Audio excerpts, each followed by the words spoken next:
Hello, everyone, and welcome to the Wednesday Build. This is episode 1.28, and today we're going to be discussing the topic, A Place and Time for Worries to Go, and It's Not Here or Now, featuring morning pages. My name is Brittany Hernandez. For those of you that don't know me yet, you can call me the beet emoji or bee or peanut or brittle as you like. My dad and my uncle like to call me. I'm from San Diego, California, but I live in London now. I previously served on active duty in the United States military. I'm also a lawyer, a founder and CEO. I have a master's degree in international film business. I previously worked as a business development and partner engagement executive for a legal tech startup called Vala. I'm also a Gavel expert and in the no-code, low-code development space. I'm also Gavel's global ambassador to law schools, under which I was able to serve as the program director and senior instructor of the Law Students in Legal Tech Access to Justice Fellowship, which was really exciting, and I loved that program. I also have my own academy where I have Gavel certification courses in Go Full Page, Software and Airtable, and more. I'm also the creator and host of the Lightning Talks for Legal Innovators series in partnership with Gavel, as well as this show, The Wednesday Build, and the creator of the free interactive digital magazine, code word HEX, the Tuesday Forecast newsletter, and the founder of Cormayam Retreats, where once a year, I have different female founders and high achievers from across the globe get together in beautiful places. And this year we're going to Lisbon, Portugal, which will be very exciting. And we just come together, connect with each other, learn from each other, and grow our businesses. So as I mentioned, today we're going to be discussing the topic, A Place and Time for Worries to Go, and It's Not Here or Now, featuring morning pages.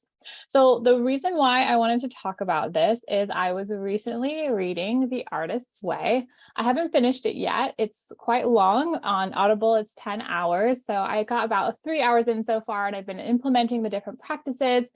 So there's a lot more for me to learn, and I'm not doing it perfectly. But I have been doing morning pages consistently throughout the time that I have been reading this. And I've already seen some benefits and wanted to share some of the different things that I've learned as I have been kind of practicing morning pages and kind of implementing these different strategies from The Artist's Way for unblocking creativity. So the reason why I called this A Place and Time for Worries to Go is because one day as I was writing and I was thinking like, why am I doing this? What's the purpose of this? And trying to understand why I should wake up 20 minutes earlier and write in this notebook, and why should I do 3 pages and so on and so on. And, you know, you can even write that in, all of these gripes and moans and groanings. I just remembered thinking, oh, this is a place and time for all of my worries to go so that I can get them off my chest, get them out of my mind, and I can get on with my day. So that kind of phrasing in my head, a place and time for worries to go, and it's not here or now, made it to where I could understand the importance of having a place and time for all of your worries to kind of get offloaded, get out of your mind, so that you can focus on the rest of your day and all the creative things that you're trying to do. So this is the book, The Artist's Way, and I have the 25th anniversary edition on Audible, which I highly recommend. And let's talk a little bit about this book and the author. So this book, I was first introduced to the concept of morning pages and The Artist's Way back when I was actually still in law school. So this was probably like 2018 or 2019. And I was basically, I was interviewing for a position as a law clerk with a firm called Wilkinson Mazzeo. And at the time, now it's called something else, but at the time it was called WilkMaz. And Emily Wilkinson, who was one of the partners, she mentioned during the interview that she does morning pages in the morning, and she mentioned this book, The Artist's Way. And I've just always kind of remembered it from her mentioning it during that interview and had never read it kind of after that. I just kind of remembered her talking about it. So recently, I'm not really sure why, I just had this inclination to get this book and to start reading it and to think about whether I would incorporate morning pages and whether that's useful and so on. So the author is Julia Cameron. So in this kind of little bio from her website, it talks about how she's hailed as the Queen of Change, and she is a best-selling author of more than 40 books, fiction and nonfiction, a poet, songwriter, filmmaker, and playwright. She's commonly referred to as the godmother or high priestess of creativity, and her tools are based in practice, not theory, and she considers herself the floor sample of her own toolkit. So this book has been translated into 40 languages and sold over 5 million copies to date. So it's really, really, really well regarded, and Julia Cameron is definitely amazing. So the two basic kind of tools in the book are morning pages, as we're going to be talking about today, and then artist states, which aren't going to be the focus of today's conversation, but are really useful, which are basically a once weekly festive solo expedition to explore something that interests you. And that doesn't have to be overly artistic. Just think mischief more than mastery. And I actually have this time dedicated on my calendar already, kind of from doing Atomic Habits and when I was creating the Hackett model.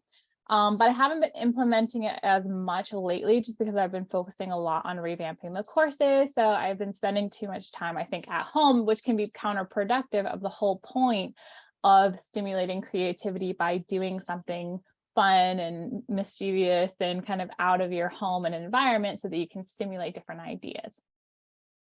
But we're going to be focusing on this idea of morning pages, but I'm not going to go into the definition just yet, but just the idea around kind of what we're trying to do.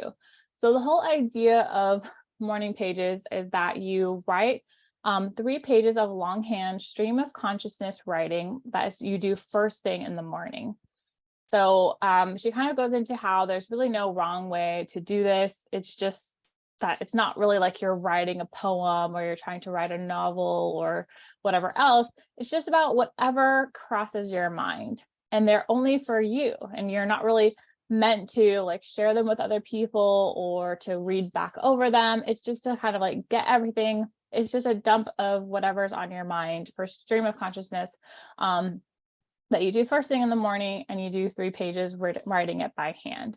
So I just find this idea and concept, especially in such a digital age, and especially when I'm in such a legal tech oriented career, that we would write something down, and that would be useful to us as humans to kind of get everything off of our, so like that phrase, like getting it off of your chest, is really kind of getting it out of your mind so that you can clear space up for other things like creative work.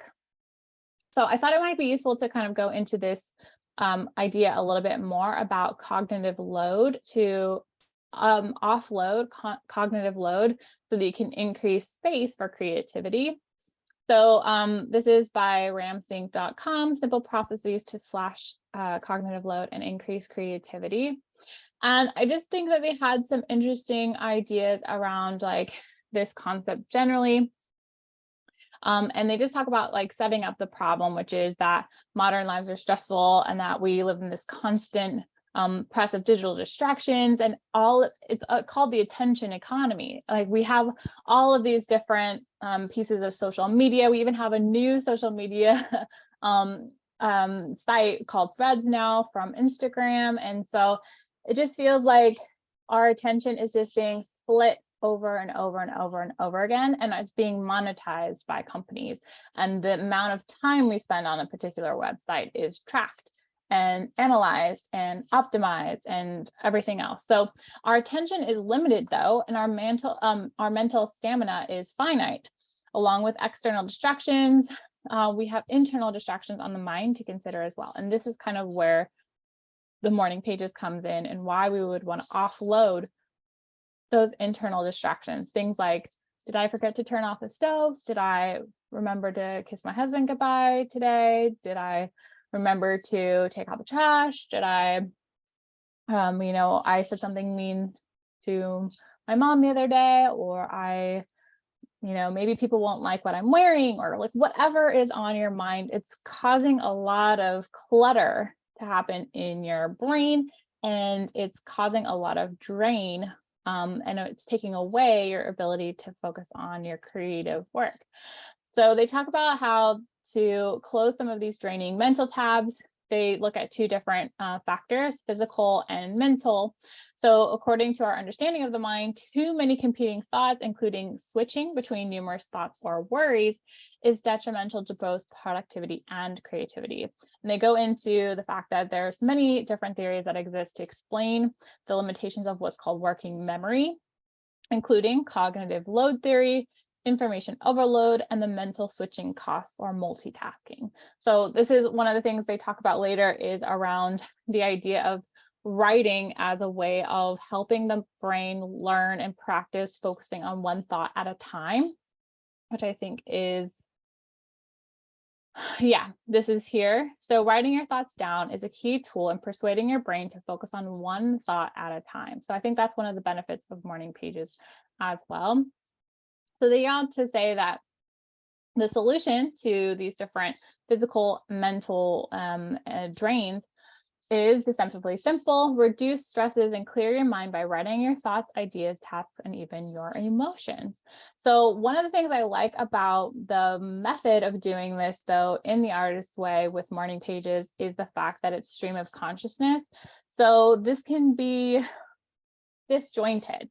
This can be random. This can be something that you don't want to tell anyone, that has just been inside of you. This can be very confronting in the sense that she kind of talks about how this is something that will make it to where you're revealing yourself to yourself in a way.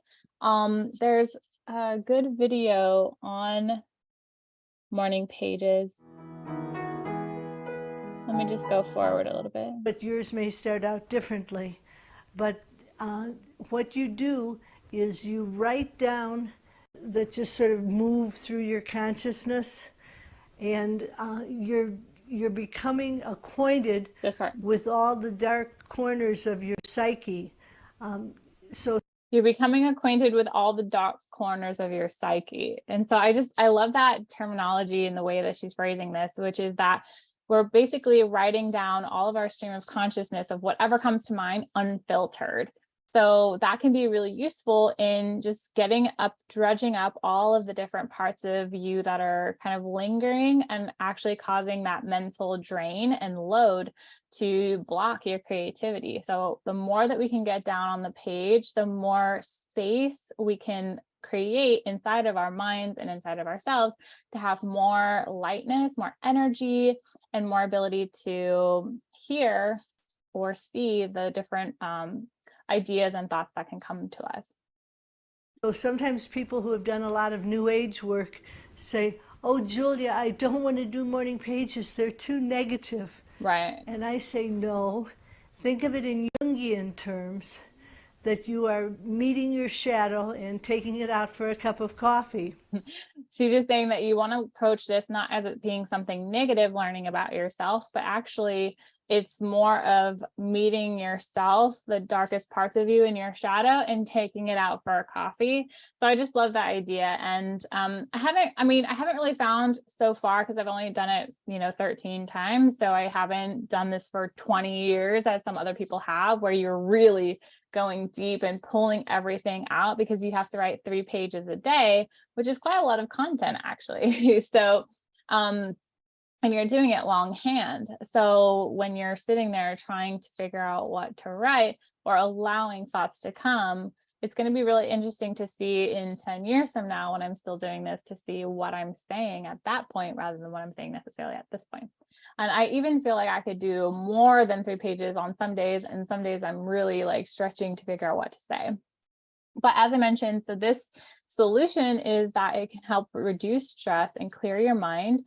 Right now, part of the reason why I'm finding it so useful is because I'm revamping the courses for my Gavel certification course series.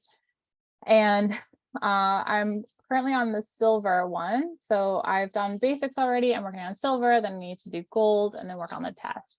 And I just as soon as I finished basics, which I was able to finish super quickly because that's all that was focused on kind of every button that you could see. Let's just click on it and make something that is a master reference template and a master variable list that makes it to where you can just refer back to that to see in your mind visually what everything looks like. And you're also not afraid to touch anything or break anything because you know what to expect. And you visually have seen what it looks like when you click on something and how it functions. With silver, and then the more advanced with gold, it's a lot harder to create the course because I'm having to pull all of the things that are less seen or known yet to the person. That is also a challenge for me to figure out how to best order it, present it, and have the person follow along with me along the way. Because I don't want it to be a course where it's just little kind of modules on each point. So like, this is how to do this, or this is how to do that. I really wanted it to be something where the person can build something from start to finish along with me as we go through the journey together. And that kind of different approach made it to where I had to really think about what is our starting point and what needs to be taught first before we can dig into the deeper aspects of the platform. And also from their standpoint as the student, walking them through being brand new to Gabble, never having touched anything or seen anything in the platform, walking them through kind of what the different use cases are, what the different buttons do, what the different functionality is, and now working through maybe a more traditional way of using it, and then in gold going into more advanced, deeper, more bespoke kind of ways of using that, and also kind of using it more from a productization side and more of as a developer rather than kind of as this more like solo to mid-sized kind of just mostly doing it for document automation and client intake and these types of things, really learning later how to turn those into legal products and also in different industries as well. So I was having a hard time and just going back and forth for literally like 2 weeks, maybe even 3 weeks at this point, just trying to figure out one piece of the puzzle, which is the hardest part, which is the beginning. What is the starting point? What is the first thing that I want people to learn? What is the first starting point for that's going to set us up for success for everything that's going to follow that? So a lot of my morning pages for the past and my dreams for the past several weeks has really been around this question of like, what is the starting point? Because I kept going back and forth between different tools and platforms to be like the main base for our CRMs, our main website pages, and so on. And the reason for that was mostly around the fact that I don't want people to have to engage a ton with other platforms or to have to purchase other services or subscriptions in order to follow along in the course. I only want them to need to have a Gabble account, which they could have a free trial or a paid version. But in either case, I just want them to have that be their core paid software and then everything around it being free. And with that constraint, that's a difficult constraint to have because a lot of these other tools that will integrate or be used alongside something like Gabble, which is, for example, like a website or a CRM or Clio Manage or some type of legal practice management software, for example, is going to also be paid. So with these different kind of considerations and pieces, it was just really difficult to kind of go back and forth and back and forth. And I'm still not exactly sure if I'm doing it the right way, but I have to choose something and move on so that I can get to the actual part that I'm trying to teach. So it's like I said, I'm trying to go through the student's user journey as well as the user journey of the person who they're trying to build for and what they might be trying to build so that it makes sense in a cohesive kind of user journey. So for example, from the initial website, where are they led? How do things link together? How does that information get populated in both the CRM and the practice management software as well as into Gavel? How do I make it to where the person also is logged in while they're taking those different workflows so they can see them in their client portals? How do we make that a seamless journey from beginning to end so that the person isn't making multiple accounts, entering their information multiple times? So all of the different pieces need to kind of fit well together in order for this to be a productive user journey for everyone involved. And how do we make a lot of those pieces automated, which is the whole point of having these different types of technologies, so that we're not manually putting in all of these different pieces. So I've been thinking about that for several weeks now. And so many of my morning pages, I'll just show you kind of visually. So mine is actually this one here, which I love. My mom actually gave this to me while I was visiting home last year. And my mom's an artist as well. So she did a drawing of me on the inside cover. And she did one for my partner as well. Yeah, so this is for August, for early birth. This is for early birthday while visiting us in America, 11th of August, 22. So that was really, really kind of her. So I wasn't, I actually was a little bit afraid of using it because it's so beautiful. Like I didn't want to put all my random thoughts in this gorgeous journal. And she also does calligraphy. So you can see she has this like gorgeous handwriting. And she had actually gone through and wrote me like a poem and also wrote me these gorgeous phrases along the way that makes it to where it says something like, the only sure source of true strength I possess is the gospel of Christ, for through it I'm blessed. Or things like pain and discomfort and godly pursuits will purify and fortify and build armored suits. Einstein said, not everything that can be counted counts, and not everything that counts can be counted. So they have all these beautiful quotes and phrases and whatever else. And I was like, I don't want to put my scribbles in there and make it ugly, on the inside, but I also didn't want it to go untouched and never used when she put all this time and effort into making such a beautiful journal for me. So that's just to say that I put in a few at first eventually, but it wasn't until I was actually doing morning pages that I really started using it daily. So the first time I put in an entry was June 26th from a morning pages standpoint. That was morning pages 1.1. And the first thing I say, and obviously you're not really supposed to like kind of go over it, but just to kind of give you an example of the types of disjointed thinking that's perfectly fine in these types of pages, is I just put late period. Just try it. 20 minutes question mark seems long. Didn't hear it earlier. Half the day almost gone. Wonder if this will help. Had a dream. Something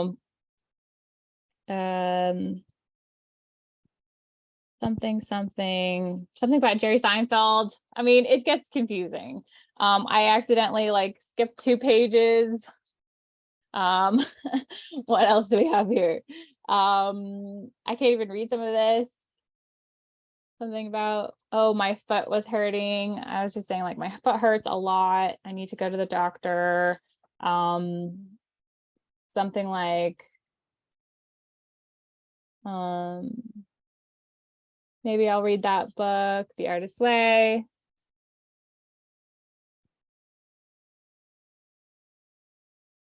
Something.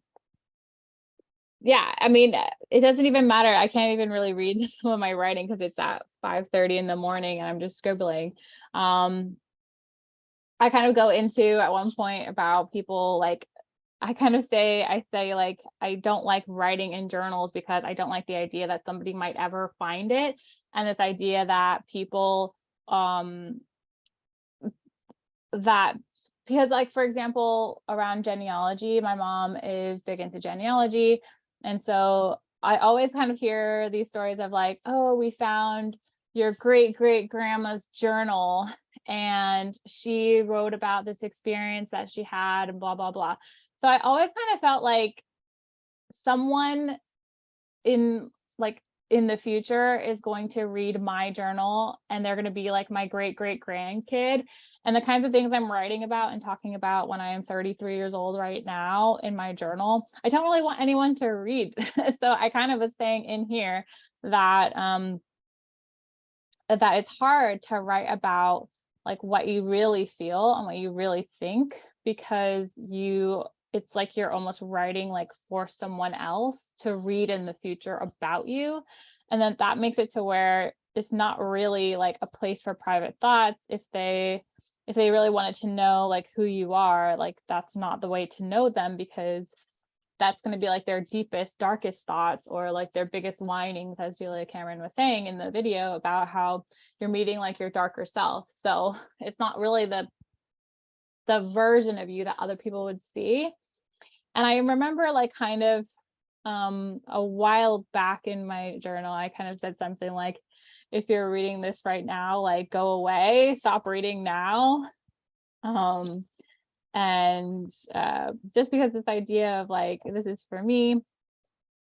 But yeah, so it's just kind of this thing where it's all just scribbles. Like it just looks like scribbles. It's not fancy. It's not beautiful. It's not pretty. I have like tables, and I have one of the days I wrote like an outline for a novel based on a dream that I had. And then let's see, the ones that I was going to talk about too recently are the ones that are around the problem that I was having about where the starting point should be for the course.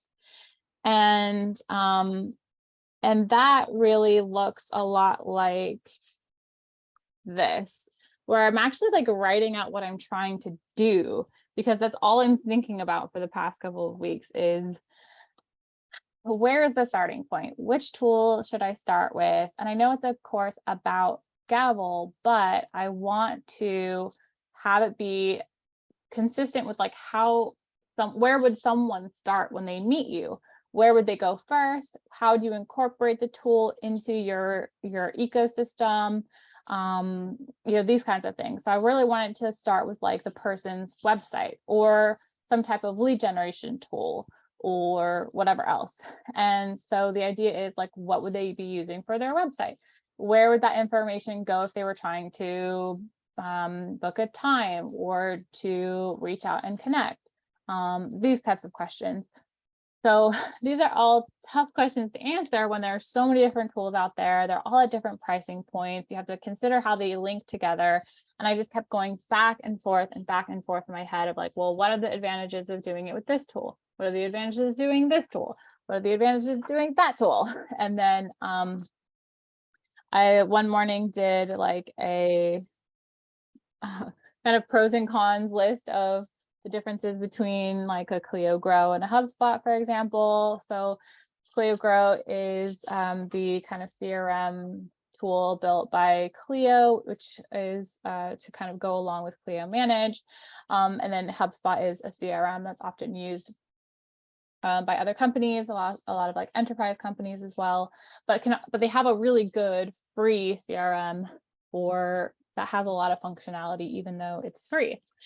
So I was testing out the website builders for each of these. I was comparing that against Softer and figuring out how much time does it take to set these things up? How much customization do you get? How does that integrate with each other? For example, HubSpot has the ability to have auto sync between HubSpot and Clio Manage, whereas actually Clio Grow doesn't. So would it be more useful to use one over the other? Then also you have the integration with Clio Manage and Gavel. So all these different pieces are considerations, as well as whether the person who is the student of mine is going to be able to sign up for a free trial, which lasts the duration of the course so that they can follow along with me in the videos, whether they would likely have this software, need this software, or actually use it, what other extensions and things that we can use, for example, like a Chrome extension that would be useful in these scenarios. So all of these different questions were just like beating against my head, and I just spent a lot of morning pages talking about drawing figures and trying to work out, okay, what if they start up here? What if I start with, I even say like, I don't know, marketing, website, initial consultation and booking form, email with instructions to prepare them for the initial client consultation. Is that where they should sign up for the client portal and log in and start using Gavel and filling out their client intake form and their information? What about custom fields in Clio? So all of these different questions have just been top of mind and clouding my brain. And I just felt super blocked. So every day I would try something new and I think, oh, I've got it. I even was looking at Zapier tables, which is a newer feature as well. They also have interfaces, so all of these different pieces. I'm like, so every single branch of possibility for the future is just swimming around in my head for weeks. And so it was helpful to go through the exercise and for the past, even though it was making me like cry and like go crazy, just like have a place to write those things down was actually really helpful, and to just kind of go through the pros and cons of each of these different platforms, try it out, come up with ideas, get inspired, try something, it didn't work, and so on. And so when you're kind of doing these things, what is often useful is to fail as fast as possible. So trying all these different things as early as I could made it to where I was able to arrive at something that I feel happy with, that I'm working on, and was able to finally start filming. When I've been trying to start filming every day, and there's actually still this new question in my head now that I'm going to be continue to write about and try to offload around, like which demonstration email address should I use, and also, since I have a more international audience, should my sign-up accounts be under US or EU servers? So all of these questions are just swimming and making me stress and burning me out, but it's helping to have a place for all of these worries to go, as we mentioned in the beginning, a place and time for worries to go, and it's not the here or now. So finding that place, for example, in morning pages where you can write those miscellaneous thoughts and feelings and emotions down, and allow for this kind of brain dump to unlock your creativity. So this is an article from Success by Catherine Fusco from May 3rd, 2018, called How a Brain Dump Can Unlock Your Creativity. And this is kind of goes into this idea that for knowledge workers, entrepreneurs, and creatives, generating new ideas isn't just nice, it's an economic necessity. But making more content, posting new materials, reading and processing more information isn't always the answer to achieving deeper creativity. And this is because you're kind of just like overloading your mind with so much information. And towards the end, she just kind of says,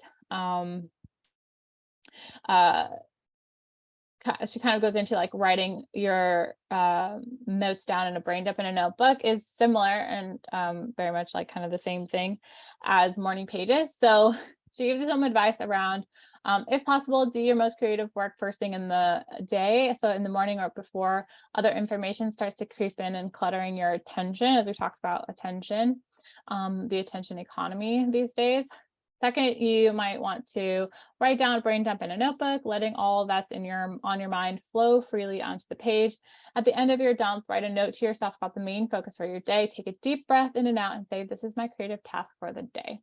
Third, a similar technique involves capturing rogue thoughts on a sticky note or scrap paper in your workplace, thus assuring yourself that you aren't losing track of the thoughts that pop up, but without fully directing your attention to them.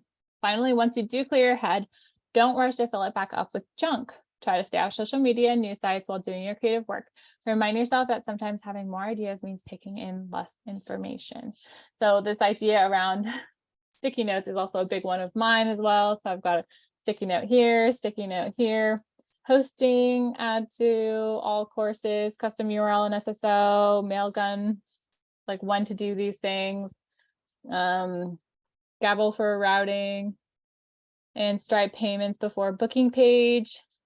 So all these different pieces are just little notes so that I know and feel okay that I can move on with something else, because it's not lost. It's not going to get lost or forgotten, but I have it put somewhere that I can then move on with the rest of my day and refer back to it if I need to.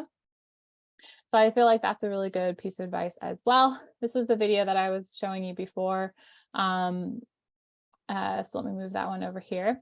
And what I was going to say too, what it also reminded me of, this idea of not even just a brain dump, but also this idea around like writing things out, allowing your mind to process one thing at a time, really reminded me of this development strategy called the rubber duck debugging.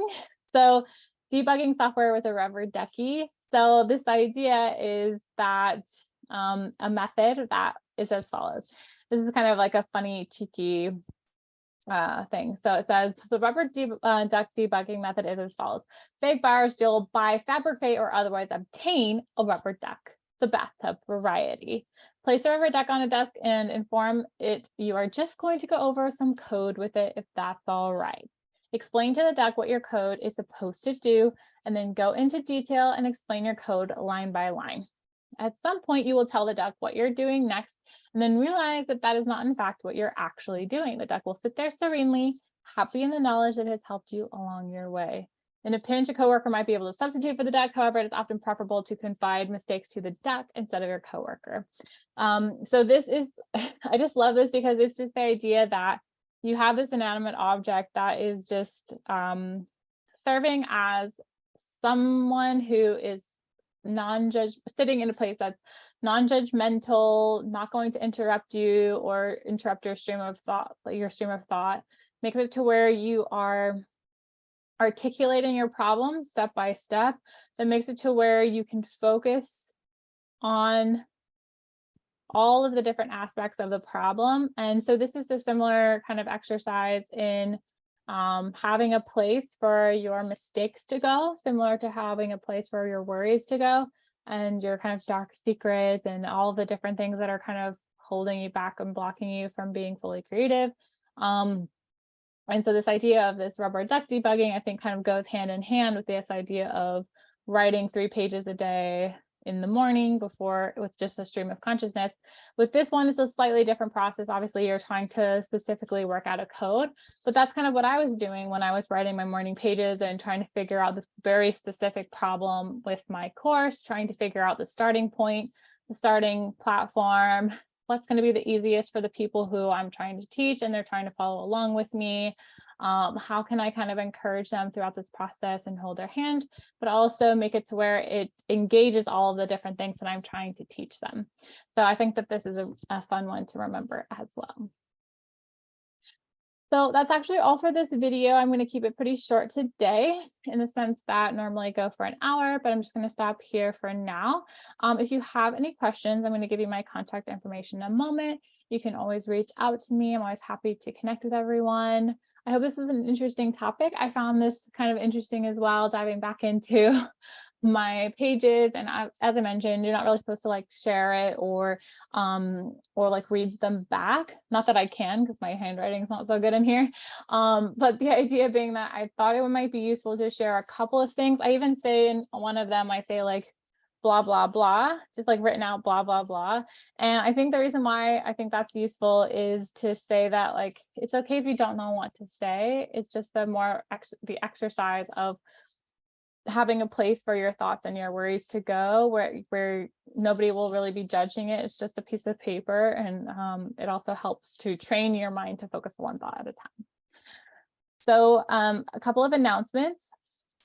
This has been an episode of the Wednesday Build, which has new episodes live every Wednesday. You're welcome to come to the live recording. Also, I have Code Word Hex having new issues out every Tuesday. Also, the Tuesday forecast goes out on Tuesdays, which is the free weekly newsletter with different kind of Chromium community events. I'm currently revamping all of the certification courses for the Gavel certification courses with Chromium Academy, but you can also check out Basics, which is fully revamped. I'm currently working on Silver. And then we're going to have a new cohort of people in a couple of weeks. I will announce that soon. I also have courses in Software and Airtable, Go Full Page, and more to come. We also have a community called Chromium Global, so you're welcome to join us in the community. And also, Gavel has a really active and helpful Slack group, so you're welcome to join us there as well. So thank you so much for those of you that are with me live, and for those of you on the recording, hello. And next week we're going to be meeting on the 19th of July at 10 a.m. Pacific time. And our title is going to be Someone Makes Chalk: Why the World is One Big Group Project. So this is going to be a fun one. I'm reading a book right now called What the Dog Saw, which kind of is not what stimulated this idea, but definitely supports it. So feel free to connect with me on LinkedIn at Brittany Hernandez, or via email at brittany@commam.pro. And for any inquiries relating to Gavel's law school program, you can just email me at brittany@gavel.io. So that is all for now. Thank you so much for being here and for your attention, and I will see you all in the next video. Bye, everyone.